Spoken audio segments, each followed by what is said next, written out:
You're watching Your Turn. If it matters to you, it's important to us. Jack Sandelman deals with mortgages, and Linda Pickler is the Vice President of Business Development for Consolidated Consumer Credit Services of Central Florida. Everybody, thank you for being here. I want to start with a question that I'm a little, and I guess I need some perspective, and a lot of people probably do. It's on the news all the time now. We study this, we look at this, we're trying to figure it out. What caused this problem? How did we get there? A lot of it started with overextension of credit to people who really were on a borderline as to whether or not they should have bought to begin with. They were using products that did not necessarily have to account for every dollar of their income.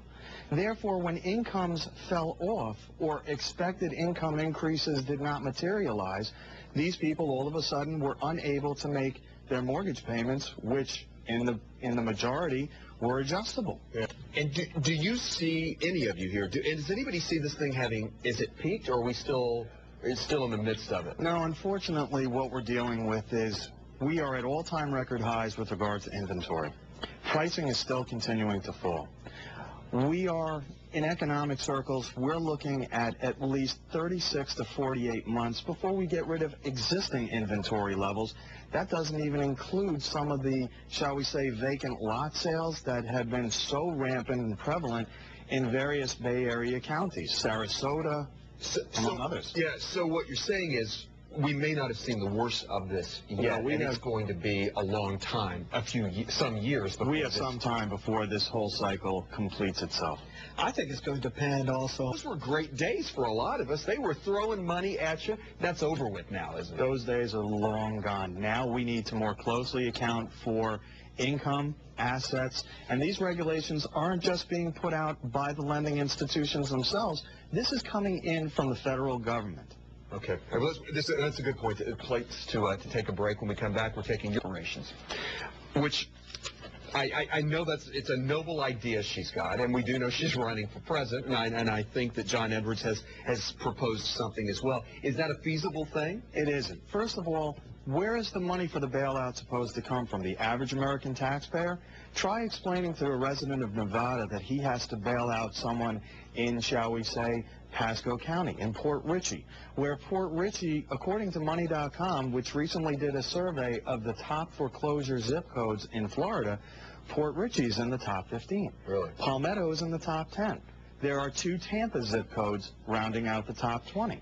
Yeah, but I mean, we could also argue $1 billion, we can spend $1 billion. How many billions are we spending on a war? I mean, you know, and we can also talking about a hurricane catastrophe fund that we're talking that the entire country should be paying for under that circumstance as well. I mean, one of the things that I make sure with a realtor with whom I work, what I refer to as an RBC Centura vetted realtor, one of the things I make sure of is that they are disclosing to a potential purchaser, this is what the millage rate is now.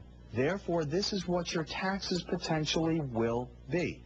Many times realtors have been known to quote only what the taxes are for the current homeowner or what the current homeowner's insurance is for that person, not what it's going to be after the next person down the line buys that unit. Frank from St. Pete. Hello, Frank. Hey, how you doing? We're good, thank you. What do you want to say? Nice to talk to you. I'll tell you what upsets me very much is I believe that these mortgage companies, and believe me, I get in the mail every day 2 or 3 invitations to apply for a mortgage for this, that, and the other thing. They are greedy. They are charging people too much money. They are taking advantage of people who can't afford these mortgages, right?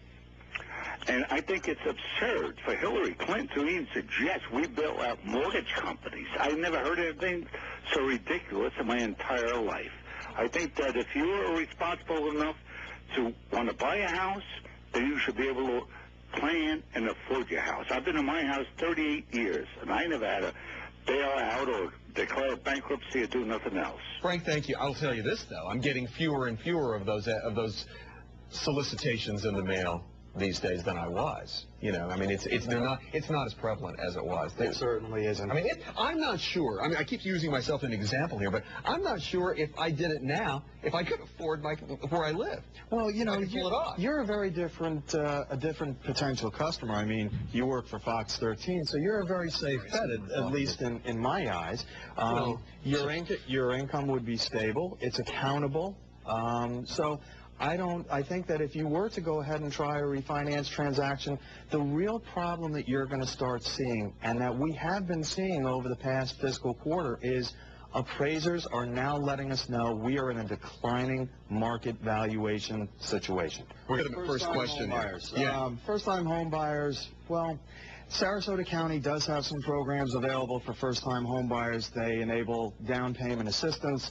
Most of the people turn around and go right out and they use some of these funds for buying such things as Sirius Radio.